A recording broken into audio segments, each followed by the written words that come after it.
Hey bookends, welcome to a 10-min check-in. I'm 10. This check-in is going to be a review of the Amazon Kindle 2019 version, not to be confused with the Paperwhite, even though they both share some similar features. So jumping right on in. The size of the 2018 Kindle, it's very small, so it's a little smaller than a wallet. So if you put it next to a wallet, you'll see that it's very compact, a little bit smaller than an average wallet. Also too, what's interesting is the battery life on it is so good, when it comes to you, it's already on. So you have this advertisement screen, except it just says Kindle on it, and you set it up from there. So when you want to wake up your Kindle, mine is already set up. So when you want to wake up your Kindle, you press this power button on the bottom. And as you can see, while it's sleeping, it gives you an advertisement for new books. Or even old books, but things that you might be interested in. You can buy the version that does not have any advertisements on it, but there's no point in paying the extra money since the advertisements really don't get in the way. It's not like you're seeing these advertisements when you're actually reading. You're only seeing them when the Kindle is asleep, so most likely when you're not looking at it anyway. And here's a quick look. So fun fact, there is only one button on this device, and that is a power button right there. Not sure what this button is for, because, well, this hole, because there is no speaker. So if you want to be able to listen to text-to-speech, you're going to have a Bluetooth enabled device and connect it to it. It does use Bluetooth. However, text-to-speech, in my personal opinion, is not worth it on this device, only because it's not just text-to-speech for the actual book itself, it's text-to-speech for the entire device. Which means that you're double tapping, sometimes triple tapping, just to enter into one app. And the experience is not pleasant if you're not visually challenged. If you are visually challenged, then that's, this is a great option. If you're not visually challenged and you just want to listen to the book without buying an audiobook, then it's not a great option. You can buy audiobooks from here, but once again, you're still limited to listening to it on the Bluetooth enabled device. So let's wake it up. Okay, so when you press the power button on the bottom to wake it up, you have the option to read the book or try to order the book that was in the advertisement if it intrigued you enough, or if you have no cares about that book, you just swipe up. Let's go home. So the home screen for the 2018 Kindle is basically comprised of your library, which is the most recent book that you were reading, the one that you left off on, and then the two last books that you were reading before that, in the order that you were reading it. So the last one I was reading was Spliced. Right before that, it was To Sleep in a Sea of Stars. So these are our copies. You can also make purchases from the Kindle, but be forewarned, the store is a bit clunky. Actually, I have it on airplane mode right now, so let's take it off of airplane mode. Out of force of habit, I do that.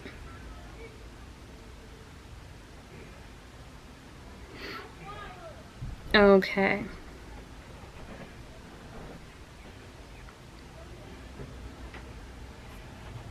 So when you swipe to the, I guess that's the right, you get to see a list of popular books that are now available for purchase. Whether they be new or old, is a list of popular books, and you can purchase right from this screen.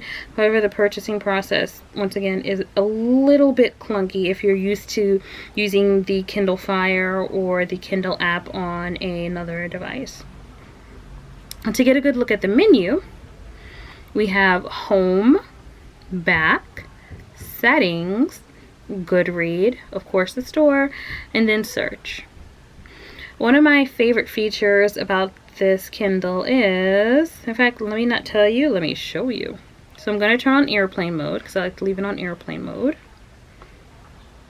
Don't ask me why, I don't know. Okay, so I'm inside of the last book that I was reading. I'm going to tap on a word. Okay, let me see if I can bring it a little closer. Okay, do you see that? I tapped on a word and it gives me the definition of the word while in airplane mode, which means just like on the original Kindle, the dictionary is already downloaded onto the device, which is perfect because it can handle or hold, I should say, thousands of books on it. So why not already have a dictionary on it? So I think that's great. If I come across a word that I'm not really familiar with, which, to tell the truth, that happens to us all, I'm able to just click on that, whether I'm outside at the laundromat or I'm at the bus terminal, wherever I am, where there may not be Wi-Fi or Wi-Fi that I trust. I'm able to still check things out even when I'm not online. Now, the store is not cellular, so this isn't like the original Kindle, how you could order things without being connected to Wi-Fi. There's no cellular on this, so you would still have to be connected to Wi-Fi in order to place an order for something. But if you already have it, download it, then you have no problem. Also, too, a nice feature that this Kindle has that the other one didn't. Let's have a look.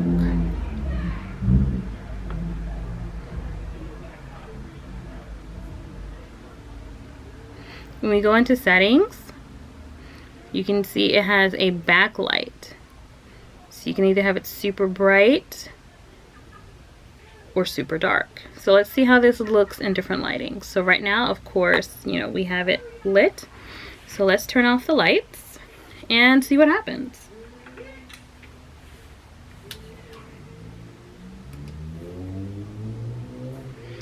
Okay, so we're using just regular daylight right now. And this is how the screen looks. Let's go into a book. Sometimes the presentation is a bit clunky, it doesn't always respond quickly. But the words are clear to read. Of course, you can always make the letters bigger or smaller, I'll show that too, but the words are clear. I don't feel as though I'm straining to see them. Now, let's try to bring up the brightness. That's even better. And if you look at the backlight, it's a dull light. It's almost blue in color. So it's not harsh. So it's easy to read in bed. Like when my husband is trying to sleep, or I should say when he's already asleep and my son is trying to sleep, I can sit in bed and have the lights, you know, out and not have to worry about my son seeing the lights on and like, oh, time to go see my parents. Or my husband waking up or not being able to go to sleep because the light's on. I can read comfortably. Also, if you can see, if I'm going to turn it up to its brightest, if you can see, it doesn't really, it doesn't really send out light. At its brightest form, it kind of sends out light, but most people keep it around like 8 or 9. So at 8, it doesn't really send out light. So if you're laying in bed with your partner and you don't want to have that light blaring in their eyes, you can have that. You can be turned, you know, your back to them, cuddling while you're reading a book and not have to worry about them saying, oh my God, my eyes. You know, it won't be burning their eyes or anything like that, and it won't be waking them up because the backlight is so dull, and yet it leaves the lettering clear enough for you to be able to read it. Now, let's go into actual reading. Let me get these lights back on.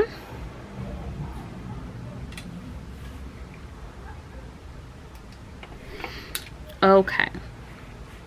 So as for the reading experience itself, if the lettering is too small, you can always go into page display, and you have the option of customizing. So these are quick customizations. So large, it makes the letters this font. Standard, it makes it this font. Compact, it makes it very small. I choose custom. So let's go into custom because that's what I like to do. So for the size, I'm okay with 3, but as you press to go higher, you can see the letters get bigger. So they're so big they almost disappear. See, the letters get bigger. Now you also can choose how bold you want the font to be as well. So when you make it go up, the letters, as you see, get thicker. So one makes the letters larger, the other makes it thicker. So let's bring that back down. Also, you can choose your fonts. They even have a font that is supposedly good for people with dyslexia. I'm not dyslexic, so I don't know.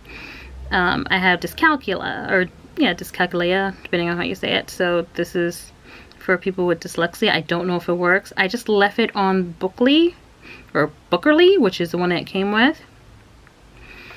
When it comes to page orientation, you can choose how many spaces in between each line there is. Do you want it double spaced? Do you want it one space? Do you want it no space at all? Orientation, do you want it portrait, or do you want it landscape? You can choose how you're going to be holding it primarily. So you can choose which one you like. I've always been a portrait person. When it comes to alignment and margins, I always choose justified, which it came with that as the settings. That's wonderful. When we go into reading, you have the option of choosing how you want your reading experience to appear.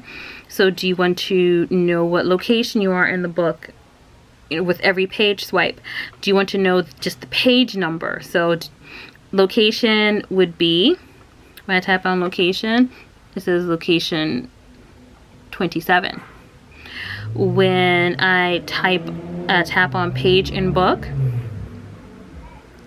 page 1.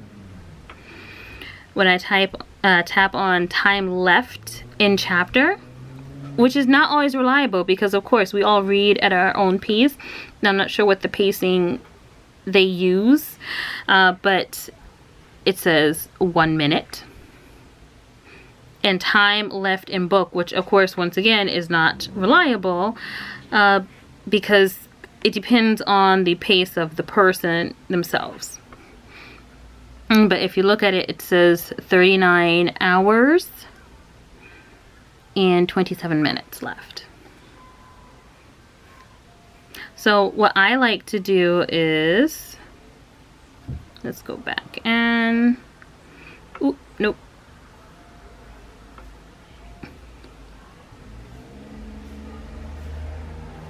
Okay, so what I like to do is have location in book, because that's not subjective, and it does kind of give me an idea of where I am spatially in the book itself. Also, I like to have the time on, so you can choose to show clock while reading. Some people don't want to see the clock because they want to be immersed completely in their reading experience. I would love to be able to do that as well, but I'm a mom and a wife and I work, and so I can't always be fully immersed, and I'm okay with that. So I turn that on, and the time appears right at the top. It's very small. I haven't figured out a way to make that any bigger, but I'm actually okay with the size. And finally, we go to themes, which are the themes that we were seeing before. The compact, the standard, the large, these are already preset. So let's leave there. When we go into Goodreads, I don't think I have connected my Goodreads account. Oh, airplane mode is still on. So yes, let's turn airplane mode off. I forgot about that. As you can see though, it almost looks like paper on a screen. So that's really cool.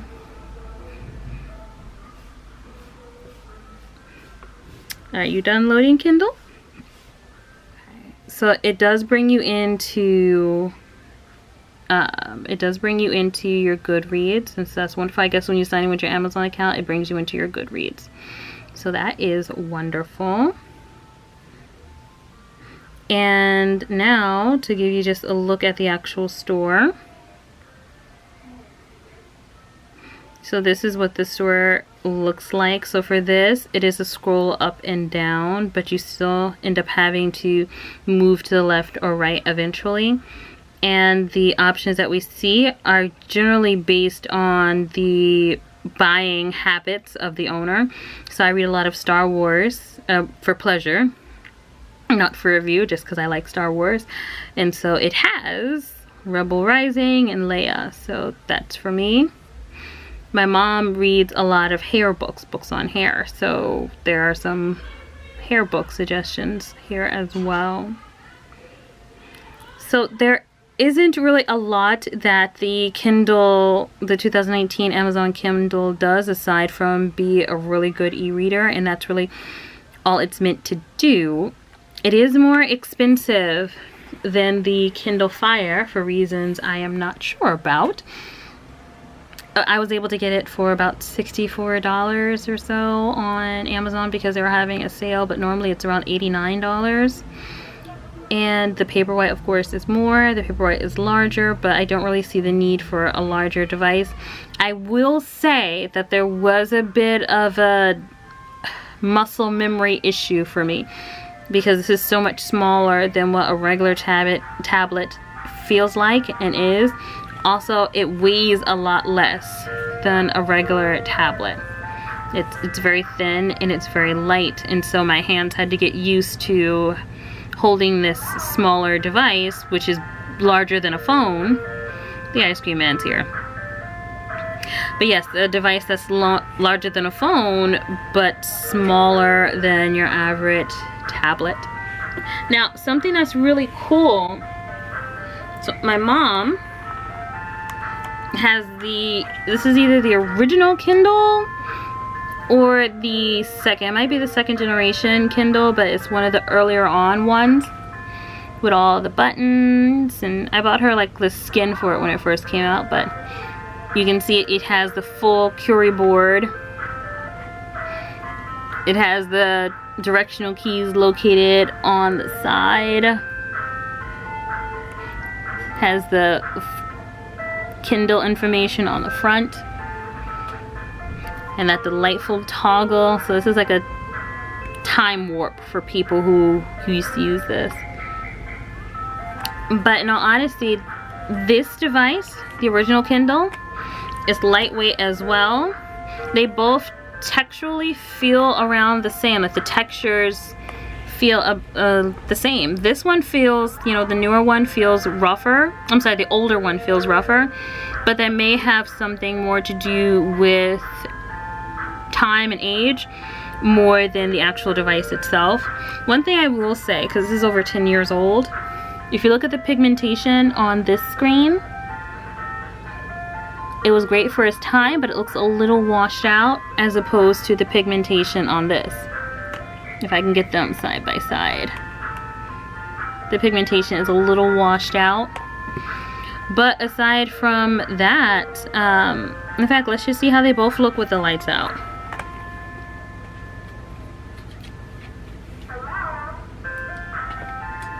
They both look great with the lights out. So that's one thing that Amazon has always done well with the Kindles. They always look good even when you're reading in the dark. Now, one thing that's interesting about this one, of course I can't show you right now because it's the evening, but one thing that's interesting about this one is it's also good in low light. Yeah. I'm sorry, and in sunlight.